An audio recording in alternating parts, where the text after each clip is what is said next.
आज आदमी के जिंदगी पाप के कारण तरह तरह की चिंता, दुख और अशांति में पड़ के सही रास्ता से अलग हो गईल बा। ओके नइखे पता कि केवना सही रास्ता में आई। यही खातिर जिंदगी के राह कार्यक्रम प्रस्तुत करता। ये आपके अनंत जिंदगी और उद्धार की राह में चले बदे तैयार करेला। कृपा करके देखी, सुनी, ताकि परमेश्वर आपकी जिंदगी का रास्ता बताए वाला ठहरस। विस्तार से आगे बढ़े से पहले मन के तैयार करे बदे सुनी एगो आत्मिक सुंदर गीत।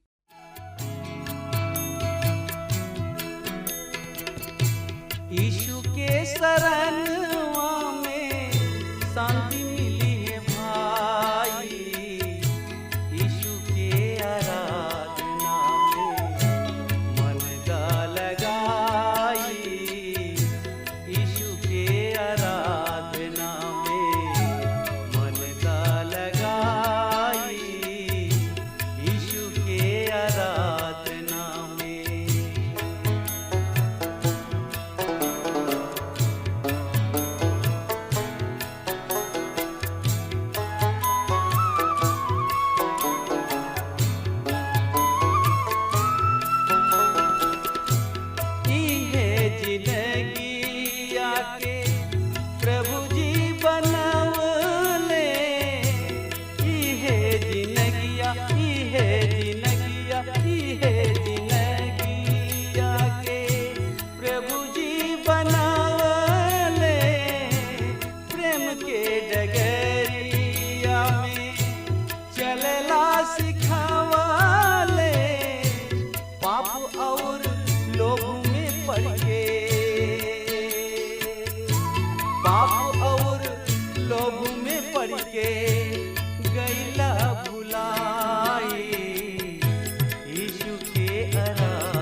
अंधविश्वास में फंस के परमेश्वर के छोड़ देला, अंधविश्वास में फंस के परमेश्वर के छोड़ देला। सोच विचार के देखा जिंदगी में का पैला, माटी के शरीर एक दिन, माटी के शरीर एक दिन माटी हो जाई, यीशु के आराधना में मन का लगाई, यीशु के आराधना में मन का लगाई, यीशु के आराधना में।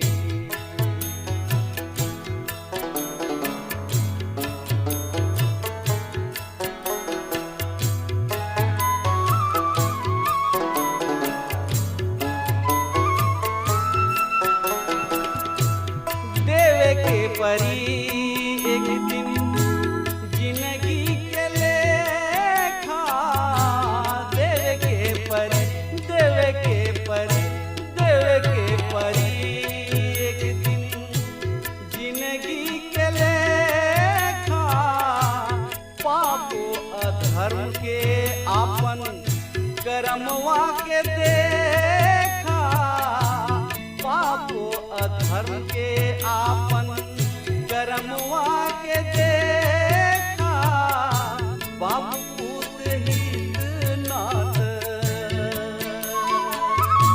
बाप पूत हित नाथ, केहू ना बचाई, यीशु के शरणवा में शांति मिली है भाई, यीशु के आराधना में मन का लगाई, यीशु के आराधना में।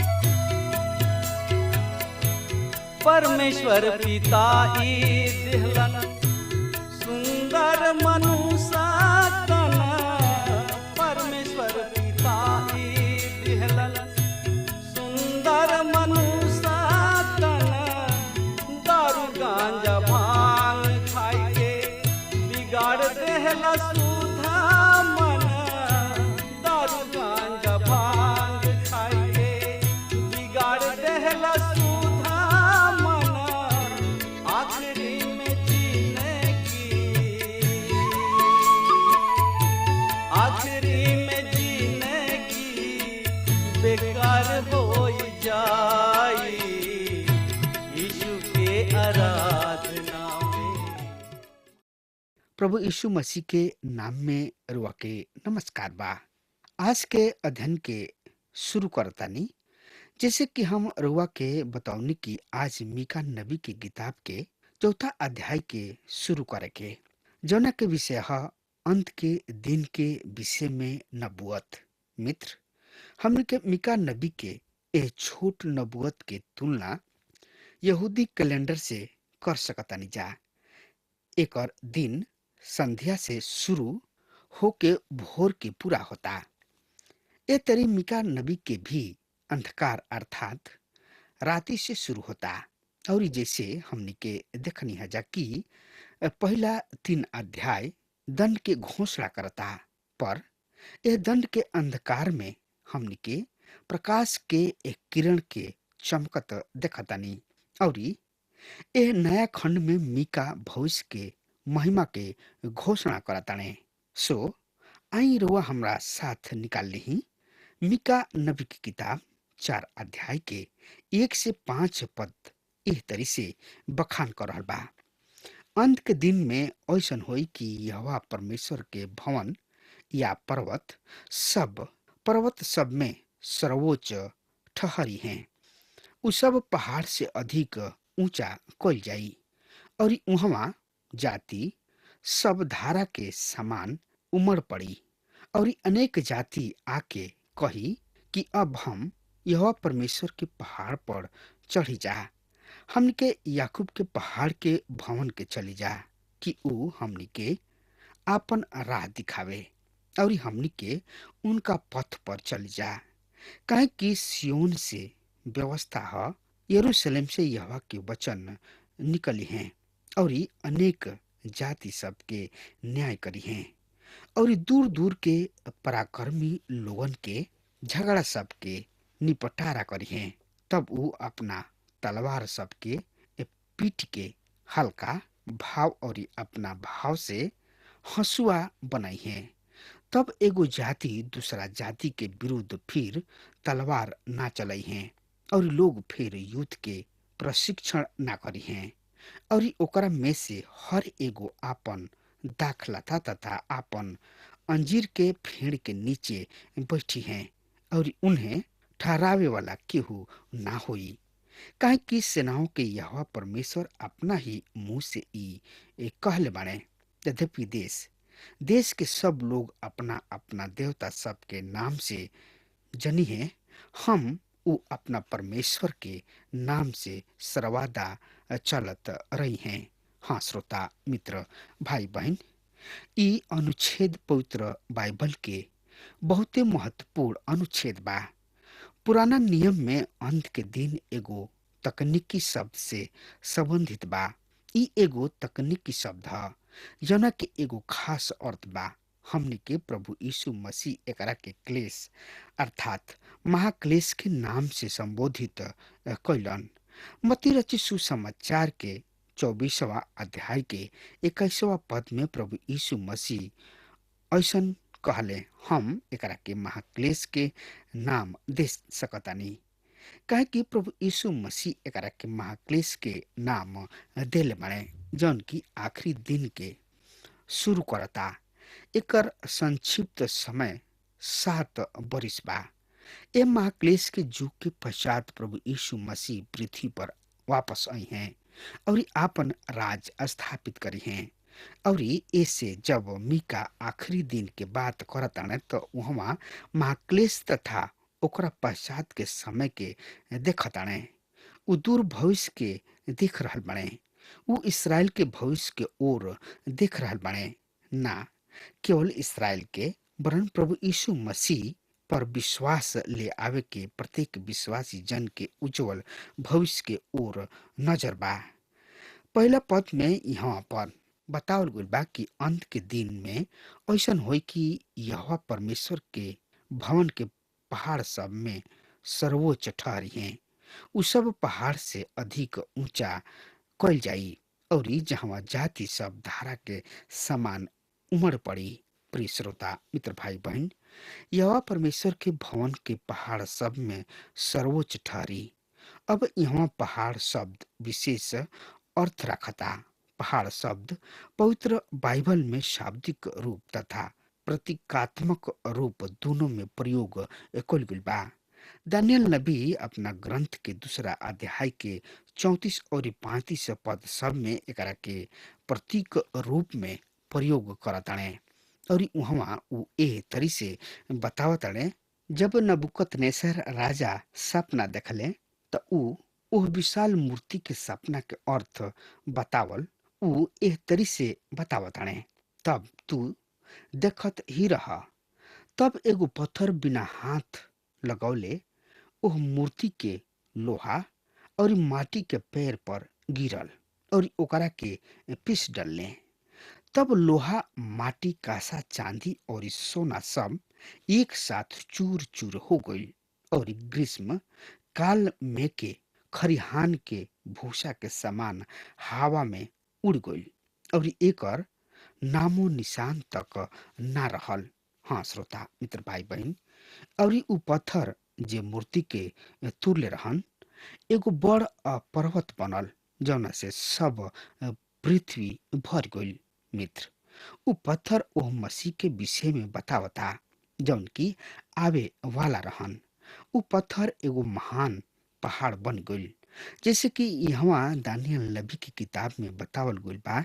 अब जौना पहाड़ के दानियल नबी यहाँ उल्लेख कर रहल बने उ मसीह के अनंत कालीन राज्य ह, जौना से उ ए पृथ्वी पर स्थापित करे वाला बाणे। जैसे कि उ बतावतानी कि उ पहाड़ जौना में मूर्ति के तुर ले रहन एगो बड़ पहाड़ बन गइल, जौना से सब पृथ्वी भर गइल। काहे? उनका अनंत कालीन राज के विषय में बता रहल बने। ई इनका आत्मिक व्याख्या है। हमनी के तब तक कोनो अनुच्छेद के आध्यात्मिक कारण करे के अधिकार नहीं खे जब तक पवित्र शास्त्र खुद यह अधिकार के प्रयोग ना करे। और जहाँ हमनी के एकर अधिकार प्राप्त बा, पर श्रोता मित्र भाई बहन, हमनी के उनका शाब्दिक अर्थ के साथ अन्याय ना करब जा। हमनी के एकरा के देखे के सही में यरूशलेम नगर एगो पहाड़ पर बसल बा। रउआ न केवल हमनी के एह बात पर विश्वास करी जा, वरन खुद भी जाके दृष्टि डाली जा। मीका नबी यहाँ यरूशलेम के विषय में बता रहल बने, जैसे कि हमनी के अपना अध्ययन के समय देखे के।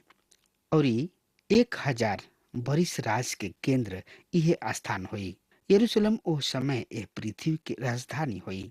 पहला पद आखिरी पंक्ति में हमनी के पढ़ रहल बानी जा, जहाँ यदि सब धारा के समान उम्र पड़ी, मीका के समय से लेके अब ई नबुवत पूरा हो गईल, काहे कि एह पूर्ति तक संभव नइखे जब तक कि मसीह यीशु के दूसरा आगमन ना होला। प्रभु यीशु मसीह के दूसरा आगमन पर ही एह वचन की पूर्ति हुई। सो हमनी के देखनी है जा कि यहोवा परमेश्वर के भवन के पर्वत सब पहाड़ सबसे ऊंचा खोल जाई। पर्वत शब्द प्रतीकात्मक भी बा और शाब्दिक रूप से भी पर्वत बा।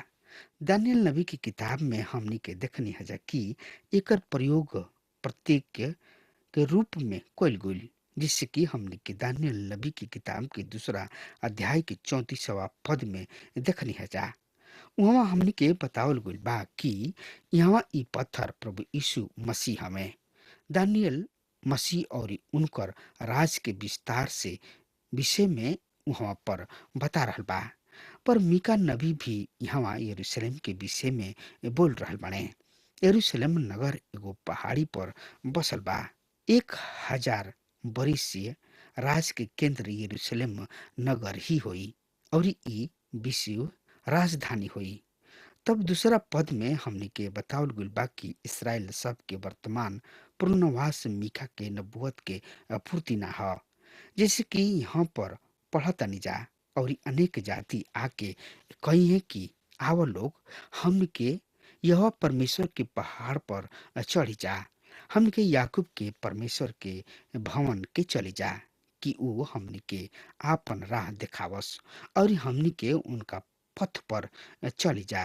काहे कि सियोन से व्यवस्था, हाँ यरूशलेम से यहोवा परमेश्वर के वचन निकली हैं। इसराइली सब के वर्तमान पूर्णवास उनकर वर्तमान इसराइल के इकट्ठा हुई। मीका के नबुवत के पूर्ति ना ह। ई वचन मसीह के राज में पूरा हुई, अर्थात ई प्रभु यीशु मसीह के दूसरा आगमन के ओर संकेत करता। अभी ना तो संसार प्रभु के वचन के सुने खातिर यरूशलेम आ रहल बने और ना ही परमेश्वर के वचन अभी तक यरूशलेम से बहरी निकलल बा, पर ई वचन अंत के दिन में निश्चित रूप से ये पूरा हुई। रुआ याद रखी, हमने के अंत के दिन में ना वरन अनुग्रह के युग में बा। अनुग्रह के युग खत्म होते ही अंत के दिन शुरू हो जाई और एकरा के पवित्र शास्त्र बाइबल में प्रभु के दिन तथा क्लेश व महाक्लेश के नाम से संबोधित कइल गइल बा। तब तीसरा पद में हमने के पढ़तनी जा और उ अनेक नबी सब के न्याय करी हैं और दूर दूर देश के पराक्रमी लोगन के झगड़ा सब निपटई हैं, अर्थात उनकर निपटारा करी हैं। तब वो आपन तलवार सब के पीट पीट के हल्का भाव और अपना भाला सब से हंसुआ बनाई हैं। तब एगो जाति दूसरा जाति के विरुद्ध तलवार फिर ना चलाई हैं और लोग फिर कभी युद्ध के प्रशिक्षण ना करी हैं। मित्र, यहाँ पर हमने के पढ़नी हजा कि वो अनेक जाति के न्याय करी हैं। ई वचन भी प्रभु यीशु मसीह के संदर्भ में बा, जब वो पहाड़ अर्थात मसीह अपना दूसरा आगमन पर ए पृथ्वी पर अर्थात ए ग्रह पर अपन राज स्थापित करे खातिर आई हैं। तब ई वचन तब तक पूरा ना हुई जब तक मसीह यीशु धार्मिकता और इस सच्चाई से अपन राज स्थापित करे के ना आई हैं। जब शांति के राजकुमार आई हैं तब ही विश्व शांति स्थापित हुई, तब ही युद्ध समाप्त हुई। और जैसे कि यहाँ पर लिखल बा कि तब वो आपन तलवार सबके पीट पीट के हल्का भाव बने हैं और भाला से हंसुआ। हाँ मित्र, जब वो पहाड़ अर्थात मसीह अपन राज स्थापित करी हैं तब वो अर्थात इसराइल प्रजा आपन तलवार सबके पीट पीट के भाला सबके पीट पीट के हंसुआ बनाई हैं। ई हुई वास्तविक शांति के समय, काहे कि शांति के राजकुमार ए पृथ्वी पर राजा हुई हैं। सही में ई हुई वास्तविक विश्व शांति। और जैसे कि लिखल बा कि तब एगो जाति दूसरा जाति के विरुद्ध फिर तलवार ना चलई हैं और लोग फिर कभी युद्ध विद्या ना सीखी हैं। ई कैसन सुघर समय होई श्रोता मित्र भाई बहन। आज तनावपूर्ण शांति के समय है। एगो आदमी दूसरा आदमी से, एगो पड़ोसी दूसरा पड़ोसी से, एक देश दूसरा देश से झगड़ा ना करे। ई अन्य बात बा। अन्यथा हर एगो देश व व्यक्ति यानी कि आदमी युद्ध के खातिर उतारू रहेला और एह से वर्तमान समय के मांग बा हमके विरोधी हमनी के कमजोरी ना समझ पावे। हमार विश्वास बा कि एह जंगल राज में बिना अस्त्र शस्त्र के ना रहे के चाही, ना भौतिक ना आत्मिक। हमनी किने दोनों अस्त्र शस्त्र होके के चाही। लूका रचित सुसमाचार के 11वां अध्याय के 30वां पद में प्रभु यीशु मसीह बतौले कि जब तक एगो बलवान मनुष्य जब तक बलवान मनुष्य पूरा हथियार बनले अपना घर के रखवाली करला त उनकर संपत्ति सुरक्षित रहला, अर्थात उनकर संपत्ति शांति में रहला। आज हमन के अपना घर में अनेक ताला लगावे के पड़ेला, फिर भी सुरक्षा के कोनो गारंटी नहीं खे। दबंग आवेले और चाबी सब छीन के ले जाले और जान माल के हानि पहुंचावलन। मसीह के राज में शायद एकहू ताला के आवश्यकता ना होई और ऐसे ई नबूवत जौन की मीका द्वारा कोइल जा रहल बा ई वर्तमान समय में संबंधित नइखे। ई अंतिम दिन सबके खातिर ह। आई हमनी के इनका प्रसंग में रखी जा। चौथा पद के देखी जा और ओकरा में से हर एगो आपन दाख लथा तथा अपना अंजीर के फेड़ के नीचे बैठई हैं और उन्हें ठहरावे वाला केहू ना होई। काहे कि सेनाओं के यहोवा परमेश्वर अपना ही मुंह से ई कहले बाणे। मित्र रउआ कहब कि ई नबूवत इसराइल में आज पूरा हो गईल। हाँ मित्र, वर्तमान समय में ऊ पड़ोसी देश से भयभीत रहलन काहे कि ऊ उहवा नबूवत के पूर्ति के अनुसार ना ह। रुआ ई नइखी कह सकत कि इसराइल के पड़ोसी देश से भय नइखे। ई पड़ोसी देश से भयभीत रहलन काहे कि आज वर्तमान में ऊ उहवा एह नबूवत के पूर्ति के अनुसार ना ह। प्रभु के वचन में लिखल बा काहे कि सेनाओं के यहोवा परमेश्वर अपना ही मुंह से ई कहले बाणे। हम देखतानी कि परमेश्वर खुद कहताने कि जब उन्हें उनके देश में बसई हैं तब वो शांति तथा संपन्नता से रही हैं।